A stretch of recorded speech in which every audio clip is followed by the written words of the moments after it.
Hello everyone. I am Katie Pereira and I am the head of school at Excel Academy Chelsea. It is a 5-8 charter school in Chelsea, Massachusetts, and we serve about 224 students. This summer I participated in an Inspiring Educators program with my admin team, and this was actually the second time I had participated in the program. Before that I did it with the Lynch Leadership Academy a couple of years ago. So how'd it go, and did it meet your expectations? If so, in what way? And if not, in what way? So the program was really great for this year. As I said, this was the second time I actually did the program, and I have a new admin team this year, and I was trying to think of a way that we could come together, and it could be professional development for my team, and also a way for us to get to know each other and bond, which is really, really important with a new team.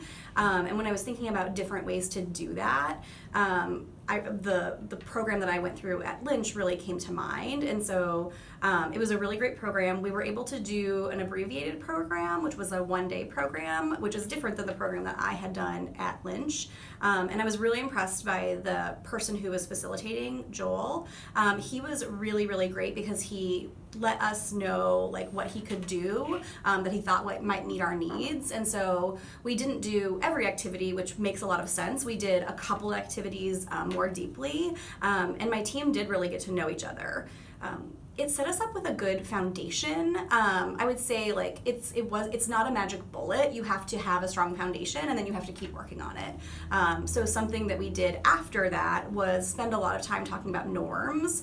So we worked together to talk about how we wanted to interact with each other, how we wanted to give each other feedback, how we wanted to all really lean in, because that was something that had come from the session that we did with Joel. And I would say our team is off to a really good start. At the end of our admin team meetings, we actually rate how we're doing with living our norms now. And sometimes we're higher and lower, and that's just part of owning your sort of mindset that day. But it gives everyone a good sense of how much we're really leading in those meetings.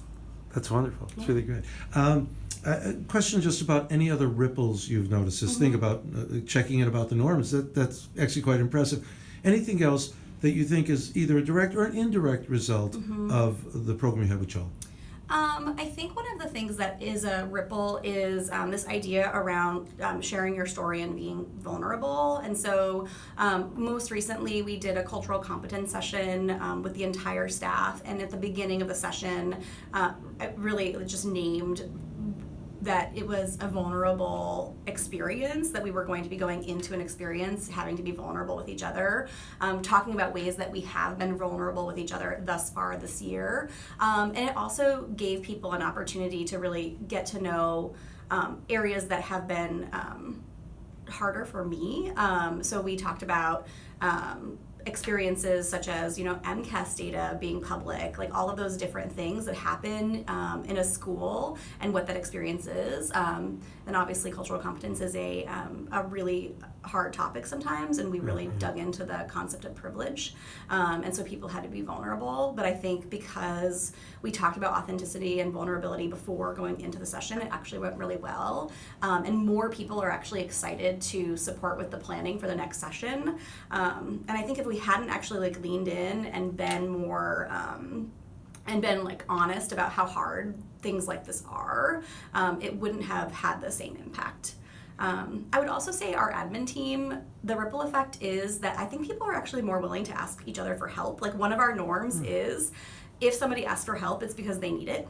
And I think that really came from being able to be really all in with each other.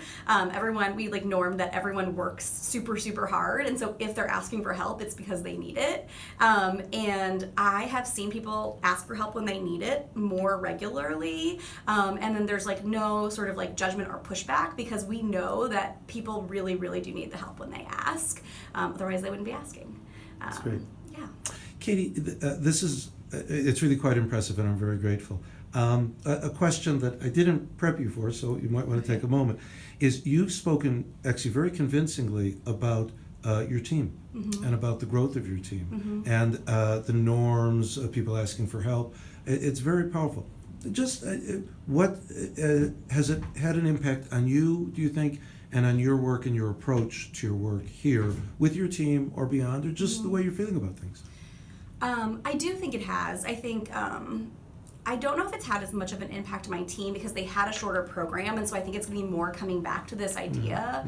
But because I went through the program at Lynch and really had to connect with my story, I think coming to terms with like your story and like why you do what you do makes a huge impact on you as an educator, on a leader, as a leader, and really, I think as just a person who's interacting in every day.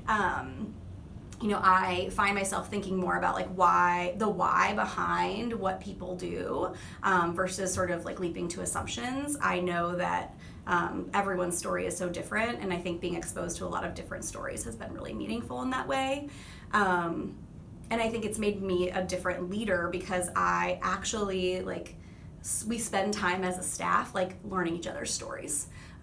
We did an artifact activity, and like every person presented to a small group about their story, and we're continuing that theme. And I don't think that would have been sort of the starting place that I would have had if I hadn't gone through the program. And I'm excited to continue to support my team, who are relatively new leaders.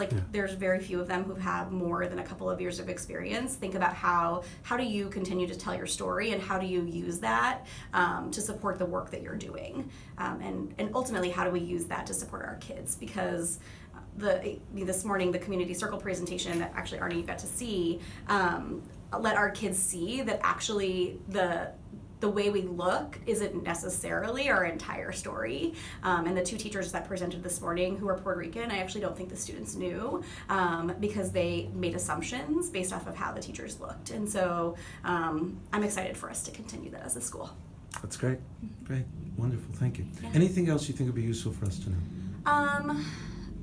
I think that I've been really, really pleased with the support that we've received, and I think it's been really great to actually have somebody come back and observe the school after we've gone through the program, because they can sort of see like what the ripple effects are. But also, if I were to come back and say like I'm thinking about doing a second program, it would be nice to have that conversation, because then you would have been able to see it, which is just different than if you hadn't. The conversation will feel more authentic. So I'm excited about that. Thank you, Katie. Yeah. Thank you very, very much.